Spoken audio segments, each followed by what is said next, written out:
Movie start होती है तो ईयर 1974 में वेस्ट वर्जीनिया का एक सैनिटोरियम दिखाया जाता है और ये सैनिटोरियम बेसिकली डी फार्म लोगों के लिए बनाया गया था। और जो डी फार्म लोग यहाँ पर रहते थे असल में वो इनब्रीडिंग और बर्थ डिफेक्ट की वजह से डी फार्म बने थे। तब वहाँ के incharge doctor Brandon doctor Anne को वहाँ के पेशेंट्स के बारे में बता रहे थे और इसी दौरान एक पेशेंट डॉक्टर एन को पीछे से पकड़ लेता है और उनके बालों में से एक हेयर पिन निकाल लेता है। फिर वो दोनों आगे बढ़ते हैं और डॉक्टर ब्रैंडन डॉक्टर एन को इल्लीगल ब्रदर्स के लॉकअप में लेकर जाते हैं और वो तीनों ब्रदर्स कोई और नहीं बल्कि थ्री फिंगर, सॉटूथ और वन आई थे। डॉक्टर ब्रैंडन बताते हैं कि ये तीनों भाई मिसेस हिल्लिगर को एक जंगल में मिले थे और यही वजह है कि इन्हें हिल्लिगर ब्रदर्स कहा जाता है। और जब ये ब्रदर्स मिले थे तब तक वो अपने पेरेंट्स को खा चुके थे और यही नहीं, डॉक्टर उन्हें वहाँ के सबसे खतरनाक पेशेंट कहता है। हालांकि वो भी बच्चे थे और उनके खतरनाक होने का प्रूफ ये है कि एक तो अपनी 2 उंगलियां ही चबा गया और वही था थ्री फिंगर। एक ने अपनी आंख निकाल कर खा ली और इसलिए वो था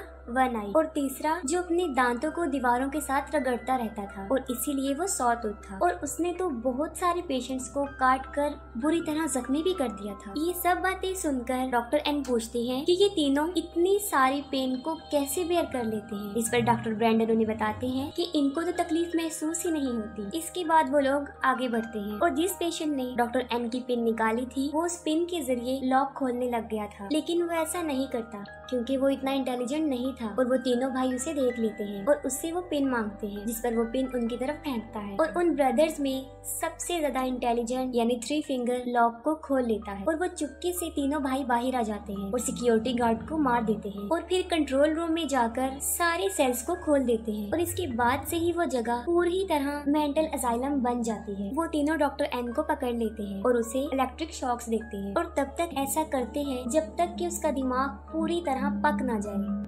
इसके बाद वो डॉक्टर ब्रैंडन को भी पकड़ लेते हैं और अपनी स्मार्टनेस शो करवाते हुए उससे भी बड़ी बेरहमी से मार देते हैं। और फिर 29 इयर्स गुजर जाते हैं और 29 सालों के बाद 9 स्टूडेंट्स को दिखाया जाता है। उस वक्त वो सब स्नो को बहुत इंजॉय कर रहे होते हैं। उन्होंने अपने एक फ्रेंड कैबिन में जाना था लेकिन वो रास्ता भूल जाते हैं और एक बहुत खतरनाक तूफान में बुरी तरह फंस जाते हैं। और इसी दौरान वहाँ पर मौजूद उन्हें एक बिल्डिंग नजर आती है। वो सब लोग उस बिल्डिंग की तरफ बढ़ते हैं लेकिन उन्हें ये अंदाजा बिल्कुल नहीं होता कि वहाँ पर जाने की उन्हें कितनी भारी कीमत अदा करनी पड़ी। और वो बिल्डिंग वो ही सैनिटोरियम था जहाँ पर वो तीनों भाई रहा करते थे। जैसे ही वो लोग अंदर जाते हैं उन्हें पता चल जाता है कि ये एक हॉस्पिटल था और वो आग जलाकर आराम से वहाँ पर बैठ जाते। लेकिन वो आराम से बैठने वाले लोग बिल्कुल भी नहीं थे क्योंकि ये उनकी नेचर में शामिल था कि किसी सुनसान जगह पर जाकर उस जगह की अच्छे से तलाशी ली जाए। और वो पूरी जगह की अच्छे से तलाशी लेते हैं और इंचार्ज ऑफिस में उन्हें वाइन मिल जाती और वहीं पर उन्हें वहाँ के पेशेंट्स की फाइल भी मिल जाती है, जिसे देखकर उन्हें पता चल जाता है कि यहाँ पर डी फार्म लोगों को रखा जाता था। फिर हम देखते हैं कि वो तीनों भाई किसी को लेकर उस सैनिटोरियम में पहुँच जाते हैं। उन स्टूडेंट्स में से 3 नाइट स्पेंड करने के लिए बेड्स को चेक करने के लिए जाते हैं और वहाँ पर उन्हें कुछ नजर आता है। उन तीनों में से लड़का विंसन चेक करने के लिए अंदर जाता है और अंदर जाते ही उसके शाउट करने की आवाजें आती, जिस पर बाहर खड़ी वो लड़कियाँ जैना और कैनी डर जाती हैं। लेकिन किसी तरह वो हिम्मत करके विंसन को ढूंढने जाती हैं। विंसन उनके साथ एक घटिया सा मजाक कर रहा होता है और उन्हें डरा देता है, जिसकी वजह से वो दोनों उससे नाराज होकर वहाँ से चली जाती हैं। और तभी वरनाई उनका पीछा कर रहा होता है। उन सब से माफी मांगने के लिए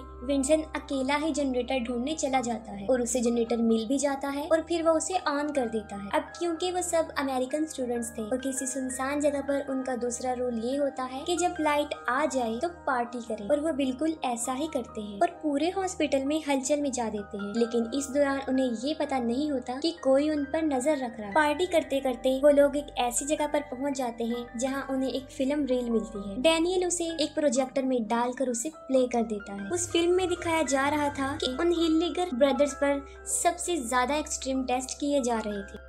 वो फिल्म देखकर लॉरेन कहती है कि उसका भाई उसे इनके बारे में बड़ी खौफनाक कहानियां बताता था। वो बताती है कि वो लोग बड़े खतरनाक थे और लोगों को मारकर खा जाते थे, लेकिन किसी को भी उसकी बातों पर बिलीव नहीं आता और सब सोने चले जाते। रात को सब लोग अपने अपने रूम्स में सो जाते हैं, लेकिन विंसन को नींद नहीं आती और वो टहलना शुरू कर देता है। वो देखता है कि सामने कोई खड़ा हुआ था और वो उसका वही फ्रेंड वॉटर था जिसके कैबिन में उन्होंने जाना था। जब वो उसके पास जाता है तो वो देखता है कि वो मर चुका है और उसे कुछ सोचने समझने की मोहलत दिए बगैर सॉटूथ उसके सर में एक आयरन रॉड घुसा कर उसे मार देता है। जब सुबह हो जाती है तब भी तूफान रुका नहीं था और वो अभी तक वहीं पर होते हैं। वहाँ पर विंसन मिसिंग होने की वजह से जैना सबसे उसके बारे में पूछती है, लेकिन किसी ने भी उसको नहीं देखा था और इसके साथ साथ उन लोगों का सारा सामान भी गायब था। इस पर वो सोचते हैं कि शायद इस बार भी विंसन उनके साथ कोई मजाक कर रहा है और सब लोग उसे ढूंढना शुरू कर देते हैं। उनमें 4 स्टूडेंट्स बेसमेंट में जाते हैं और वहाँ पर उन्हें अजीबोगरीब किस्म का केज मिलता है जिसमें बहुत सारे औजार रखे होते हैं और जब वो आगे बढ़ते हैं तो उन्हें सारे सेल्स मिल जाते हैं जिनमें पेशेंट को रखा जाता था। और जब वो आगे बढ़ती हैं तो वो देखती हैं कि वहाँ पर बहुत सारा खून लगा हुआ है जिससे वो और ज्यादा परेशान हो जाते हैं। बेसमेंट में वो सब मुख्तलिफ डायरेक्शन में चले जाते हैं और तब जैना किचन में चली जाती है जहाँ पर वो देखती है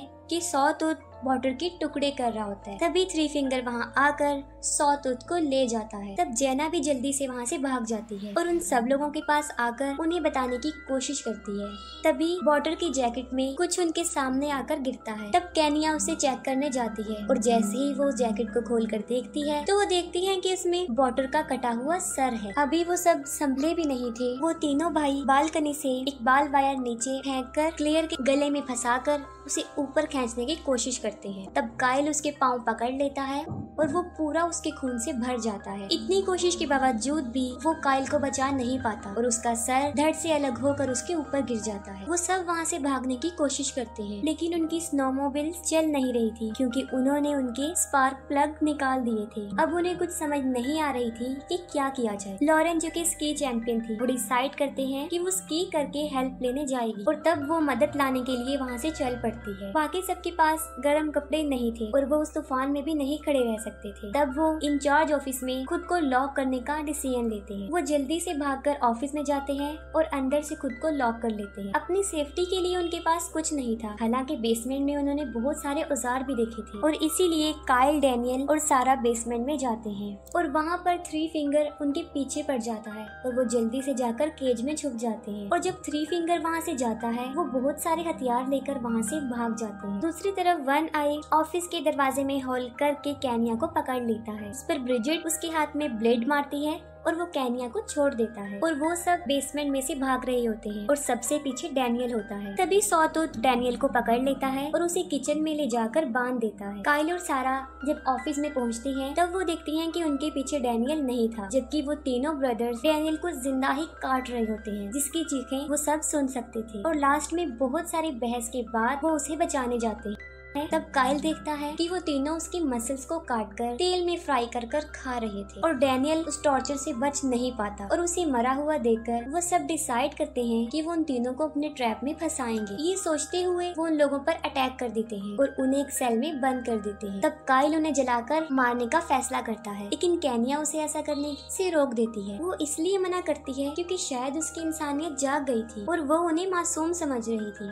वो काइल को उन पर पहरा देने के लिए वहाँ पर रुकने को बोलते हैं और खुद जाकर सो जाते हैं। और यहाँ बदकिस्मती से वो उसी सेल में लॉक थे जहाँ पर वो 29 साल तक लॉक रहे। और सबसे बड़ी बात ये कि जिस पिन से उन्होंने वो लॉक खोला था अभी भी वो पिन वहीं पर ही पड़ी। और जब काइल सो जाता है तब 3 फिंगर अपनी स्मार्टनेस दिखाता है और लॉक को खोल लेता है और बाहर आते ही सॉटूथ काइल को पकड़ लेता है। और जब केनिया काइल को चेक करने आती है तब खुद ब खुद जनरेटर बंद हो जाता है और हर तरफ अंधेरा हो जाता है। और वहाँ पर वो देखती है कि ना तो वहाँ पर काइल है और ना वो तीनों सेल में है। वो वापिस आकर सबको बताती है और तभी वहाँ पर कोई दरवाजे पर आ जाता है जिसका फेस कवर होता है और वो सब समझते हैं कि शायद ये 3 फिंगर है जिसको वो बड़ी बेरहमी से मारते हैं और वो जान से मर जाता है। फिर वो उसका फेस देखने के बारे में सोचते हैं। तब वो देखते हैं कि वो 3 फिंगर नहीं था बल्कि वो काइल था जिसकी जुबान कटी हुई थी। उसे देखकर वो सब वहाँ से भागने की कोशिश करते हैं लेकिन वो तीनों भाई बुरी तरह उनके पीछे पड़ जाते हैं। भागते भागते वो सब उनके रूम्स तक पहुँच जाते हैं जहाँ पर उन लोगों का सामान भी रखा हुआ था। वो सब अपनी जैकेट्स पहनकर